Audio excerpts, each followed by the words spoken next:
Now we're coming to our second last law, which is exercise.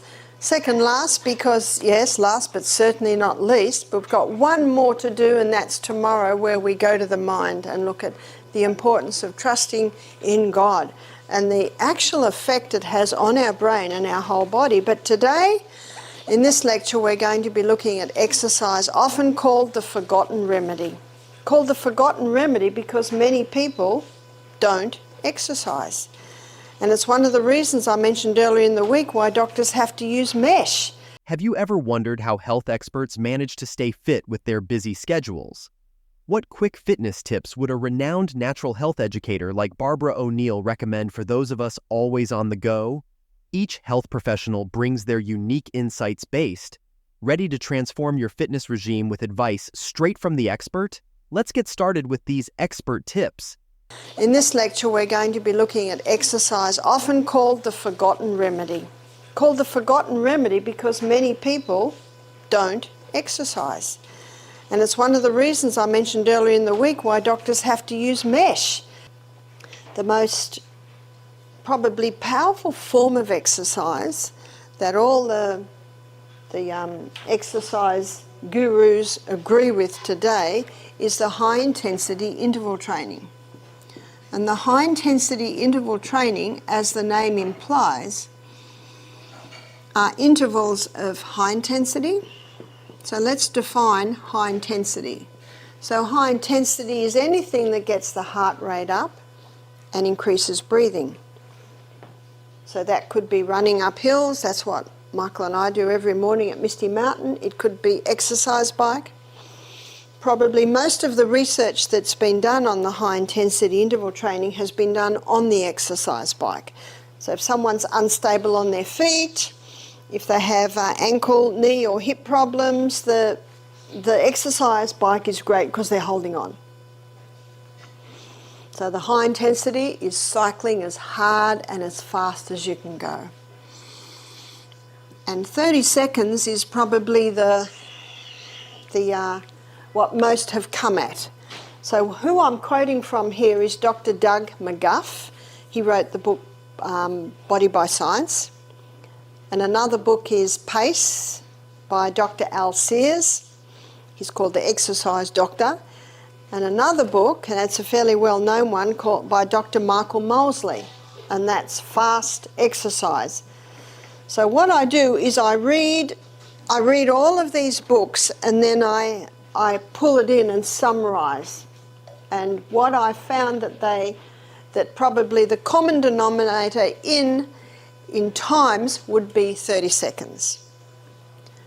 And you might not think 30 seconds is very long. Try it. Try running up the hill for 30 seconds. When I get to 20, my body says, yeah, that's about right. When I get to 25, my body says that this is going over the top. When I get to 30, I'm ready to stop.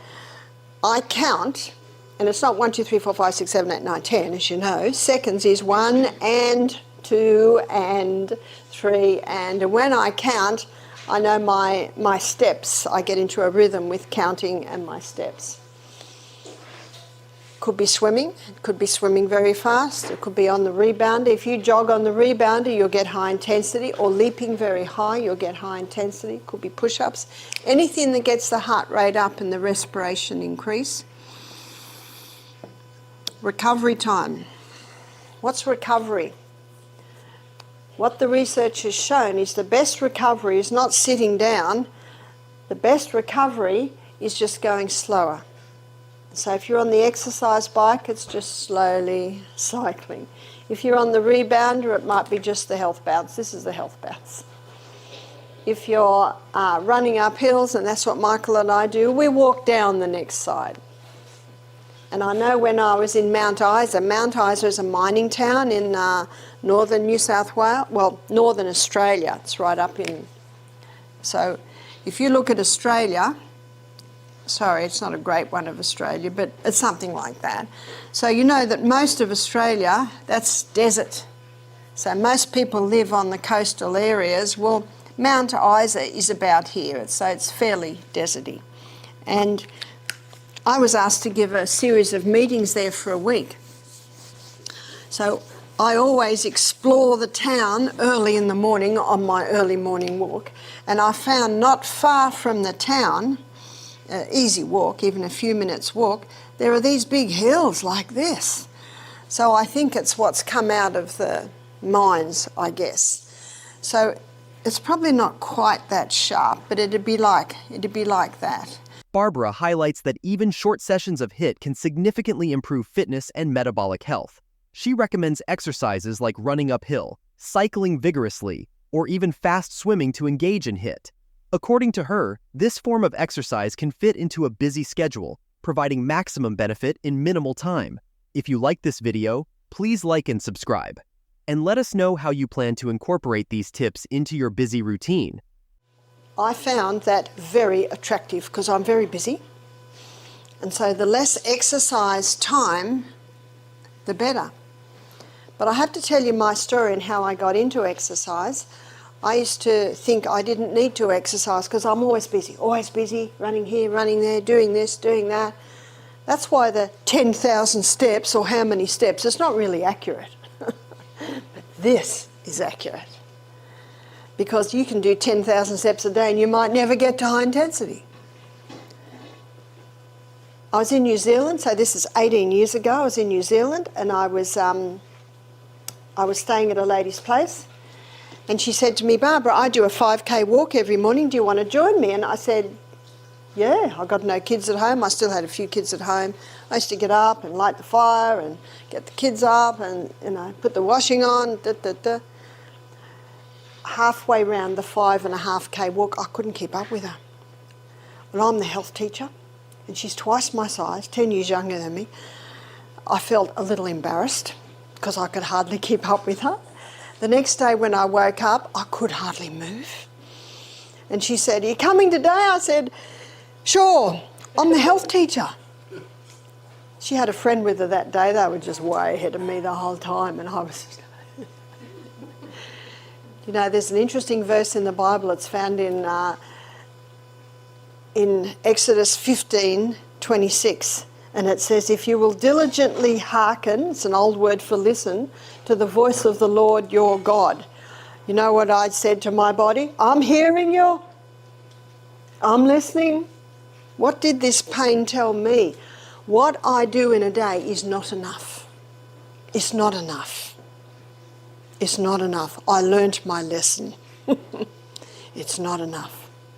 So when I went home, I thought, no pain, no gain. I'm not going through all that pain for nothing.